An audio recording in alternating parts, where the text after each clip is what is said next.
You walk around this building and everyone is so supportive and so excited about what is happening with the Fever. The basketball world cannot stop talking about what was finally revealed in Indianapolis. Amber Cox, the Indiana Fever's general manager, has officially broken her silence, and her comments about Caitlin Clark went far beyond a standard corporate response. What she said was direct, emotional, and filled with details that completely changed how fans view what has really been happening behind the scenes inside the Fever organization. This story goes much deeper than headlines, social media reactions, or quick television debates. There's a much bigger picture unfolding around Caitlin Clark, the Indiana Fever, and the pressure that comes with becoming the face of an entire sport. And once you hear every layer of this situation, your entire perspective on the Caitlin Clark era in Indiana may completely change. Before diving into Amber Cox's explosive comments, we need to go back to the very beginning of this story. When Caitlin Clark walked across the stage as the #1 overall pick in the 2024 WNBA draft, nobody truly understood what was about to happen. The basketball world already knew she was special. At Iowa, she shattered records, dominated ratings, packed arenas, and became the biggest star women's basketball had ever seen. Millions of fans were buying tickets, jerseys, and tuning into games specifically because of her. The Indiana Fever weren't simply drafting a player. They were inheriting an entire movement. But with that movement came enormous expectations, non-stop media attention, criticism, and pressure unlike anything most franchises have ever experienced. The Fever front office understood it in theory, but experiencing it in real time was something completely different. Caitlin Clark's rookie season in 2024 was nothing short of incredible. She averaged 19.2 points and led the entire league with 8.4 assists per game. She helped carry the Fever back into the playoffs after years of struggling near the bottom of the standings. She won Rookie of the Year, earned all WNBA first-team honors, and completely transformed the popularity of the franchise. Ticket sales exploded. Jersey sales skyrocketed by over 1,100%. National television networks rushed to feature Indiana games in primetime slots. Entire arenas sold out whenever the Fever came to town. Women's basketball had never seen anything like it before. But behind all the headlines and excitement was still a 22-year-old athlete trying to navigate the pressure of carrying an entire league on her shoulders. Then everything suddenly started falling apart. The 2025 season was supposed to be the year Indiana fully arrived as a championship contender. Stephanie White was brought in as head coach with a new offensive system. Veterans were added to strengthen the roster. Expectations reached an all-time high. But almost immediately, injuries changed everything. In May, Caitlin Clark suffered a left quad injury. Before fully recovering, she later dealt with a groin injury in June. Then, on July 15th, another groin injury shut down any hopes of a full return. Fans watched game after game, with Clark sitting on the sidelines in street clothes instead of dominating on the court. Frustration quickly spread across social media. Rumors exploded online. Questions about her health, the organization's communication, and what was really happening behind closed doors at Gainbridge Fieldhouse became non-stop talking points throughout the basketball world. Then came the social media posts that stopped everyone in their tracks. On September 4th, Caitlin Clark officially announced she was done for the season. "Disappointed isn't a strong enough word," she wrote. Just like that, the season was over for the league's biggest star after only 13 games played. But what happened next may have been even more important than the injuries themselves. When Amber Cox finally addressed the situation publicly, she made one thing crystal clear. Caitlin Clark had done absolutely everything possible to return to the court. No one worked harder than Caitlin, Cox explained during exit interviews. Nobody wanted to be back on the court more than Caitlin. Those weren't empty PR statements. Those were the words of someone who personally watched a superstar push herself through rehab every single day trying to return for her team. Cox later revealed that Clark spent hours training and recovering daily in hopes of making a comeback, but the organization ultimately decided there simply wasn't enough time left in the season to safely risk her future health.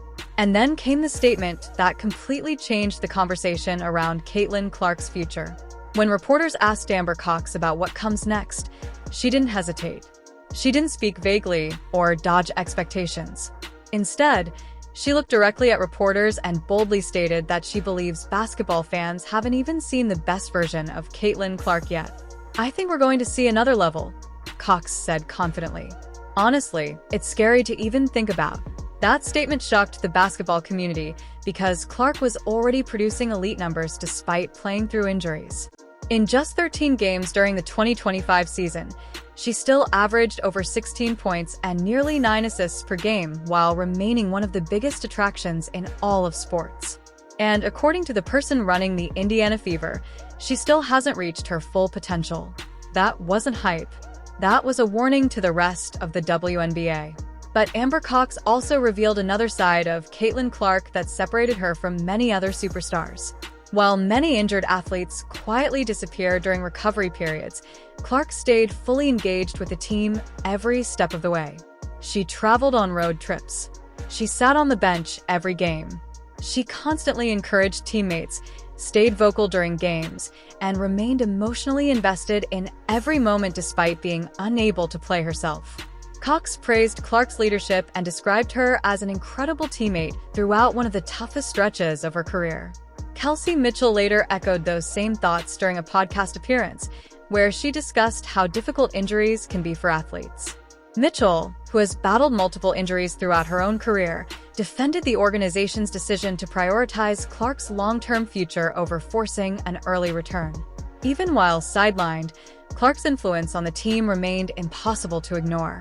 The deeper you look into the Fever locker room, the more obvious it becomes that this team has developed genuine chemistry. Players openly discuss the close relationships forming between teammates like Clark, Lexi Hall, and Sophie Cunningham.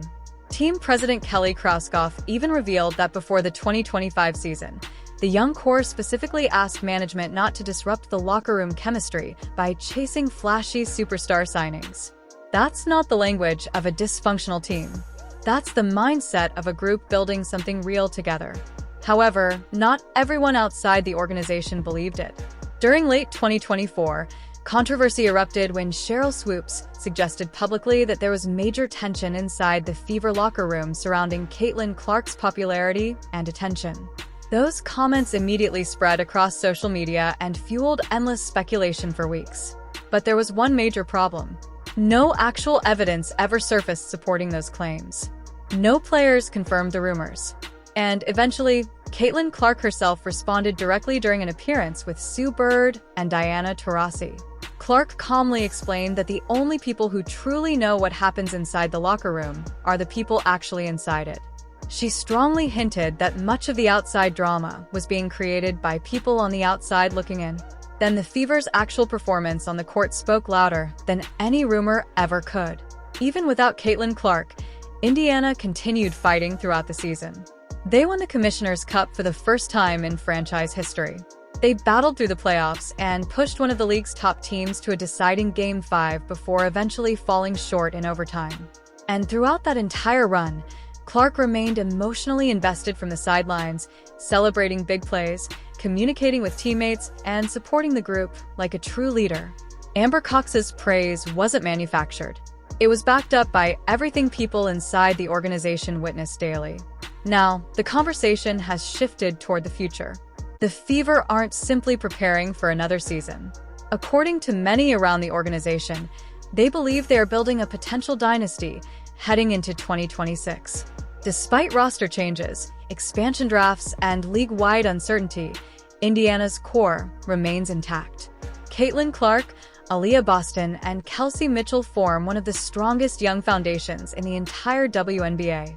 Amber Cox has repeatedly stated that keeping Mitchell in Indiana remains one of the organization's top priorities moving forward. Then came another massive moment that sent excitement throughout the basketball world. Caitlin Clark officially joined NBC's Basketball Night in America as a special contributor alongside legends like Carmelo Anthony, Vince Carter, and Tracy McGrady. NBC executives openly referred to Clark as one of the most important figures in all of basketball, not just women's basketball. That level of recognition shows exactly how massive her influence has become. And when Clark herself was asked whether Indiana could win a championship in 2026, Her answer immediately turned heads. "I think we're going to be the favorite to win it all," she said confidently. That wasn't media hype speaking. That was an athlete who spent an entire season watching from the sidelines, studying the game, fueling her motivation, and preparing for a comeback. And that's why Amber Cox's comments carry so much weight. She wasn't simply defending a player. She was speaking as someone who witnessed firsthand the chaos, pressure, injuries, rumors, and expectations surrounding Caitlin Clark, and still came away more convinced than ever that the best is yet to come. The teammates believe it. The coaching staff believes it. The front office believes it. Now, the only remaining question is whether the rest of the WNBA is truly prepared for what could happen next. Because if Amber Cox is right, the version of Caitlin Clark returning in 2026 may look unlike anything women's basketball has ever seen before.